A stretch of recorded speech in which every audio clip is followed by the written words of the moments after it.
All right, so we are here with Rik Elliott, who is, how would we describe you? I suppose I'm a sound engineer stroke musician.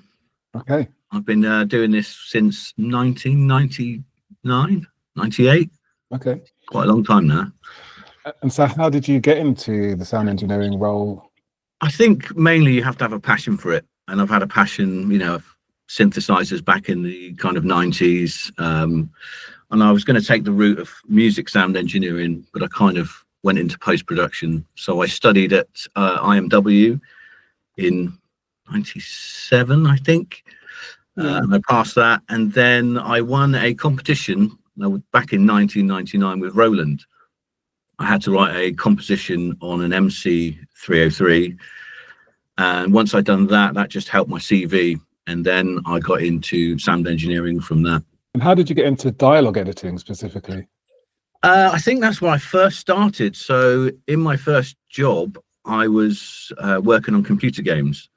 And computer games really, at those times, it's just dialogue. So it's editing thousands and thousands of audio clips. And back then we would use Cool Edit, it was called. I think it's sort of Adobe Audition now, but it was Cool Edit. And you had to just clean it. And it was just learning what was wrong and how do I fix it. And so that was your first job, and then you went on to also work at Discovery. So what was your role at the Discovery Channel? So Discovery, I started, they didn't have an audio department. So I kind of came in and I was sort of like a consultant whilst mixing their shows. And then slowly we built more studios and I became the head of audio there. And like I say, we did a lot of recording. And obviously then that's dialogue editing, and then I was mixing their shows and then their promos. So yeah, I did that for about 15 years. So what were some of the projects you worked on at the Discovery Channel? So at Discovery, I worked on a lot of their long form content, which was Deadliest Catch, Gold Rush, the UK ones. I did Wheeler Dealers, Salvage Hunters, and I did a lot of their short form, which is promos. So this is advertising the shows that are going to go out. Tell us a bit more about what a dialogue editor does on a film or TV project. So the dialogue editor is there to clean everything, to make sure that the audio is balanced. So you have to distinguish between dialogue, which is the narration that's recorded in the studio, and sync sound, which is when you've recorded someone they're actually at a scene. And that's a little bit harder. Sometimes you might have hiss, you might have takes that have got slightly different wind noises. So you're going to have to identify that, take that out. And then sometimes what you'll do is re-put a load of wind so that it's matching all the scenes.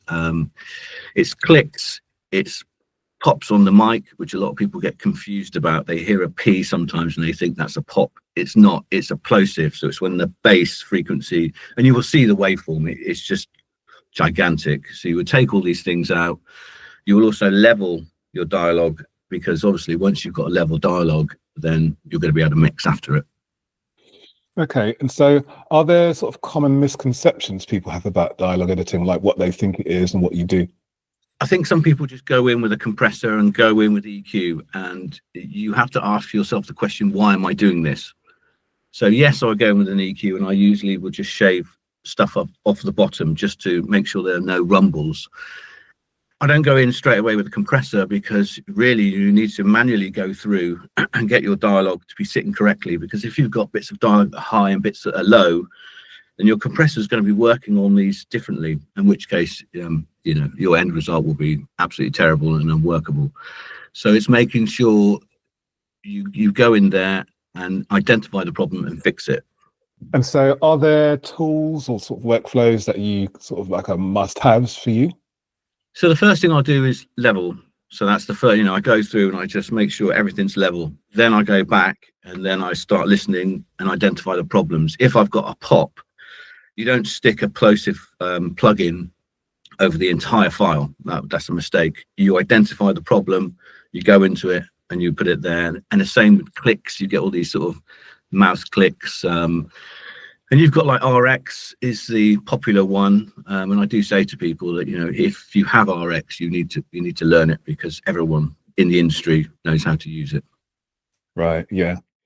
So those are some of the things that you'll be doing in the live workshops that we've got coming up. So, you know, other than those things, like what will people expect to learn on the workshop? I will get them to make sure, the first process with everything is dialogue editing. So once you've got that down, you will have the foundation. And if you want to learn how to mix, then I will teach you not only how to clean your audio, but how to get it ready so that when you mix, it's that way. I think it's quite hard to mess up a mix when you've got a nice constant vocal or dialogue track. Everything then just sits underneath it. So you'll be able to mix from this. What is one thing you wished everyone knew before they started? I suppose the main thing is you have to have a plan.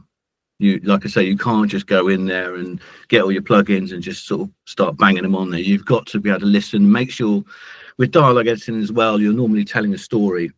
So make sure that the pacing's correct. I mean, that's one thing, people just sort of correct it. But actually, if a sentence is, it's too long, you'll notice it. If it comes in too quick, it will sound odd. So once you get your pacing, listen to and understand your dialogue that you're doing and where is it going. If it's going in headphones, it's probably going to need way more attention than if it's going to be just going on YouTube. Cool. And so, as well as those tips, you'll also be giving away some downloaded files as well, some downloadable files. Yes. So I've just done a dialogue edit actually, and it was brilliant because it had all the problems that we're going to cover in it. There was popping, there was noise in the background. So we'll have that file for you to be able to correct. And then I'm also going to do a promo for Astro Biscuit, which is the YouTube channel I work for. I do all the sound and all the music for that. So I'll give you the files. It should be kind of 1 minute, and it will give you an idea to correct all the dialogue. And then if you want, you can do a mix as well. Brilliant. All right. Thanks very much, Rik. And I look forward to the workshop. Cheers.